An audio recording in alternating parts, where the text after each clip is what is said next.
Hello and welcome back everybody. It's Complicated Relationships Reddit Stories. Hope you guys are safe and healthy. Now let's see what the story is about today.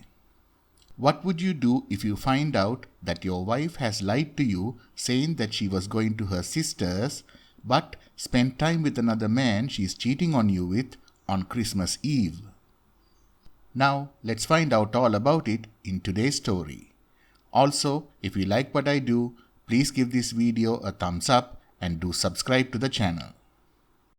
About 4 to 5 months ago, after becoming upset over the lack of friends in her life aside from me, she met a new group of friends through an online meetup group. I was super supportive of this, since one person alone shouldn't be your only source of happiness. Anyway, a month or so passes, and there seemed to be one guy in the group she began to spend more and more time with. Admittedly, I got a bit jealous, but I thought, what the hell? I trusted her completely, and she's entitled to friends. I wasn't prepared to interfere in that. Weeks passed, and now she is going around to his house, which he shared with his other housemates. She would apparently play board games with this guy and the other housemates, and would occasionally send me pictures of what she was up to there, which helped allay some of my concerns. However, by this point, red flags were beginning to pop up all over the place, and my gut was telling me something wasn't right. She would spend most evenings texting this guy on her phone. She'd take her phone into the shower with her. Also, on multiple nights, she would say she was tired and that she was going to bed early, yet I'd go in to grab something from the bedroom a couple of hours later and see her still lay awake on her phone, probably talking to this guy. By this point, OP was feeling extremely uncomfortable with the situation. I thought the amount of time she was spending at this guy's house, particularly after spending a day out with him, was beyond inappropriate. So I decided to speak to her. I told her my concerns and that I didn't mind her being friends with this guy, but she needed to rein it in. She accused me of being jealous and needy. She told me that she enjoyed spending time with this guy and that they had a lot in common. Fast forward another week or so later, she tells OP that she is going into town to find a gift for her niece. My gut was telling me she was lying. Now, I knew where this guy lived because I actually dropped him off after a night out one night. So, I went to his house. My heart dropped into my stomach when I saw her car parked outside. I began hyperventilating and panicking. I felt drunk as I walked back to my car. On the drive home, I was crying uncontrollably. I was so out of it I almost had an accident after running a red light. When I got back, I tried to regain my composure. I paced for a while and started to calm down. Not long afterward, she called me. I asked how her day was, and she said it was good, but she wasn't able to find a present for her niece. I wonder why. I told her to come home immediately. She asked why, and I said I needed to speak to her. When she came through the door, OP asked her if she really had been to the town. She continued her pretense and lied again. I told her I knew where she'd been. Her expression turned from confusion to shock instantly. She sat down and explained to me that she'd just been around there for a coffee and a chat. I asked her why she lied to me, and she said that she didn't want to compound my jealousy and insecurity. I'm still stunned that she said this. What could compound insecurity more than lying about your whereabouts and going to another man's house? She insisted that nothing at all happened, that she was considering my feelings and just wanted to be with her friend without me worrying what she was doing. Well, like the idiot I am, I believed her. By this point, I was certain that I was being needlessly jealous and clingy. Little did I know that she was gaslighting me. Yet another week passes, and OP is busy at work. She texts me to ask if it's okay with me to go around to this guy's house again after she finishes work for a coffee. She finished work a few hours before me, so I thought, fine, I won't be home anyway, and told her to go for it. Later that day, whilst I was in traffic on the way home from work, I get another text. This time, she tells me she's stopping over at his place for dinner. I became incensed. I blew up at her over text, telling her I didn't want her to come back tonight and for her to just stay there. I told her that by this point, it was clearly an emotional affair at the very least. She asked me why I was doing this, and I told her that I'd been putting up with this for 2 months now, and that the whole situation was making me feel constantly nauseous, and that something was seriously wrong, for my gut was screaming at me. She pleaded with me to let her come home so we could talk. I said no and didn't speak to her again until the following night. Like the idiot I am, I texted her saying I'd made a massive error of judgment and that she could come home. When she came back, she told OP that he seriously damaged their relationship and that she doesn't know if she could trust him again. I wanted so hard to tell her that's exactly what she did by lying a week prior, but I bit my tongue, chalking it down to my jealousy issues arising again. I apologized for my actions, and things slowly started to go back to normal. Or so I thought. Around December 20, she tells me that she was going to go to her sister's late on Christmas Eve to spend some time there on Christmas Day with her and her niece and nephew. However, she wanted to spend a good couple of days with me first, and wanted us to spend the 23rd and 24th together, with that being our Christmas. I was upset that she wouldn't be here on Christmas Day, but I respected her wishes and went through with it. Those 2 days ended up being really nice. They cooked Christmas dinner together, made some snacks, watched TV, and snuggled. I enjoyed it so much. She was due to head off to her sister's at around 6 on Christmas Eve. I helped her pack a few things, but all of a sudden I had a realization about something.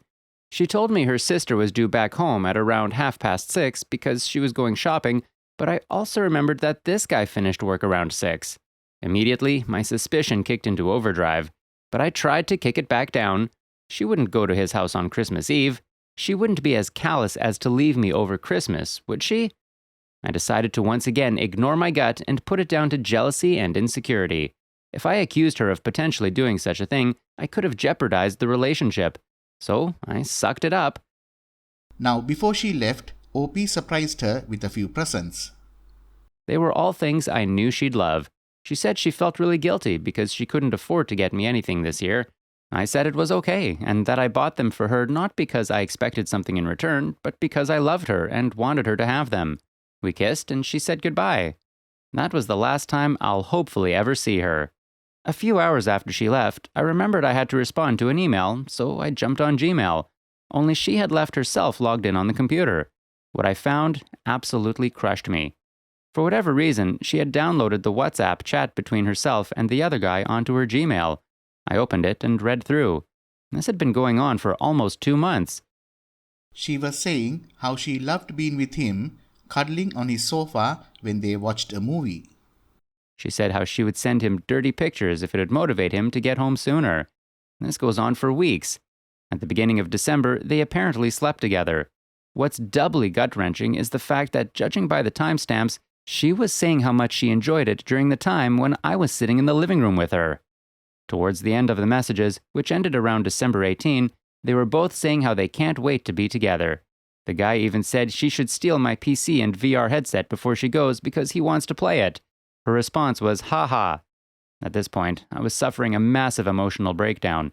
In the midst of it all, I decided to check her location history through Google, and it confirmed my suspicions. She was at his house that very moment.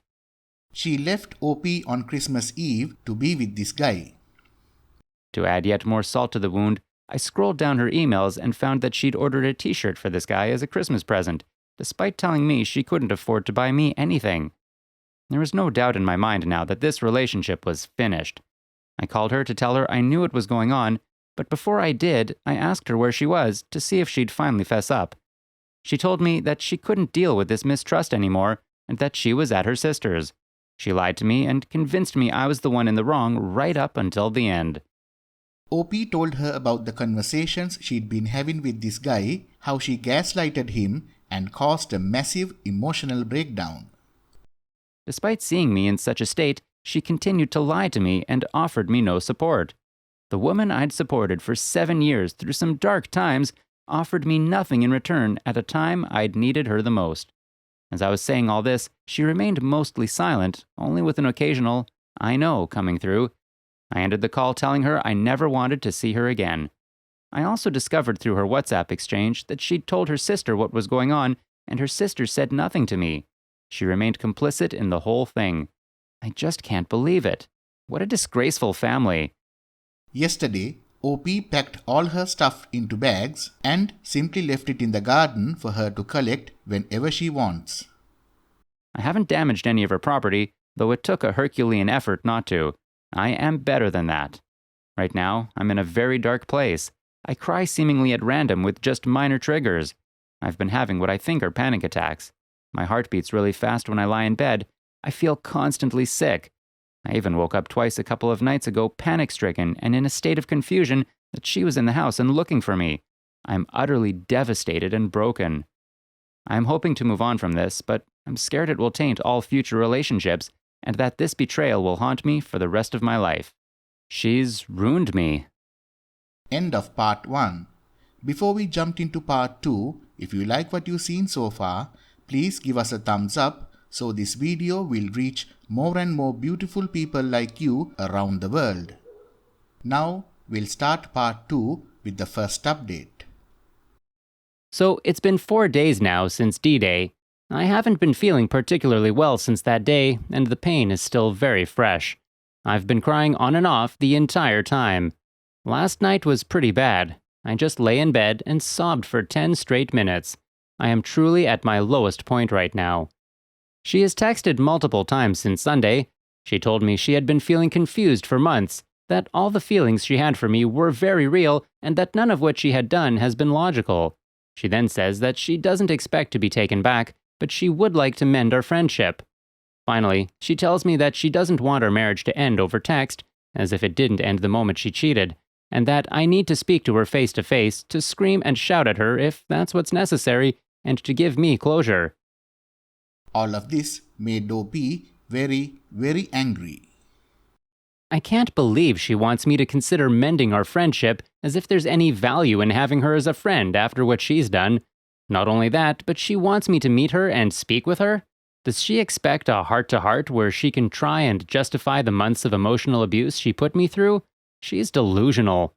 I haven't responded to these texts, and I don't plan to. One thing I am worried about, though, is her suddenly turning up to the house trying to apologize or threatening to do something if I don't communicate with her. I couldn't handle that. So yeah, that's how it has been in the last few days. It's been very, very bad, but OP has a friend coming over tomorrow night, so he has a good distraction for the New Year's Eve weekend. Here is the second update. It's been just over a month since D-Day, and I thought I'd check in and let you know how things are going. The first 2 weeks of January were quite possibly the worst of my entire life. I sunk to absolute rock bottom.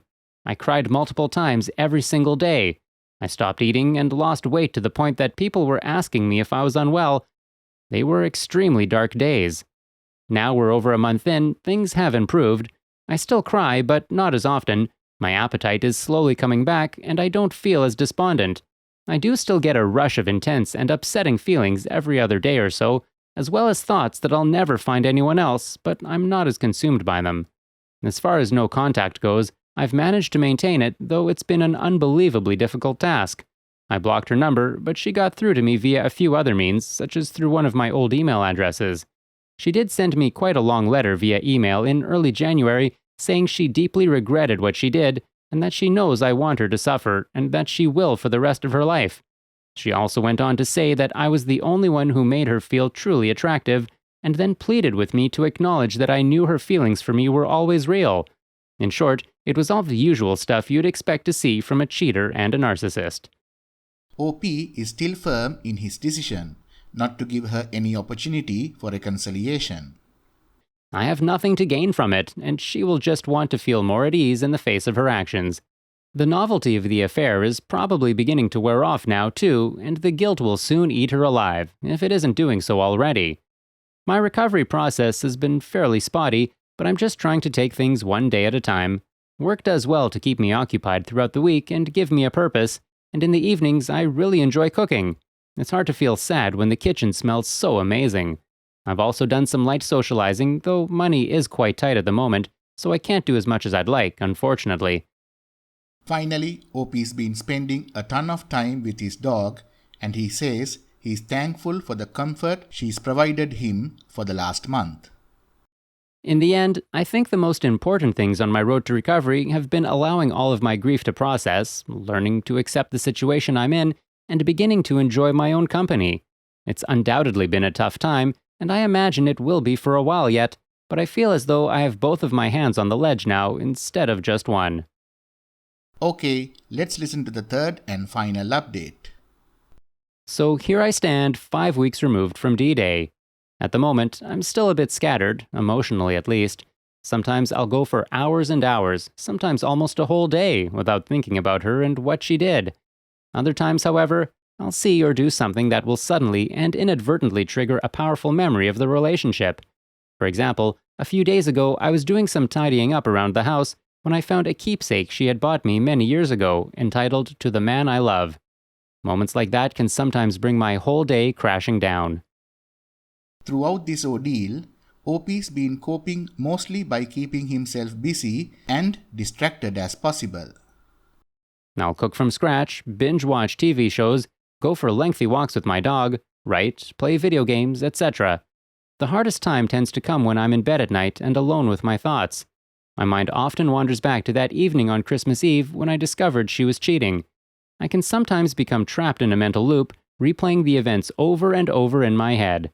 If my thoughts continue to drift, I invariably end up thinking about her and the other guy sleeping together, which quickly makes me feel physically sick and at one point brought me to the cusp of a panic attack. Again, though, these thoughts are becoming less and less intrusive as time goes on. Maintaining no contact is absolutely crucial for OP at this stage. As tough as it's been not to communicate with her for over a month and counting, the clarity it's brought me has made it more than worthwhile. It has allowed the fog to clear and for me to see the situation for what it is. I'm emerging from the other side of this with my self-respect, my dignity, and my values and strength of character intact.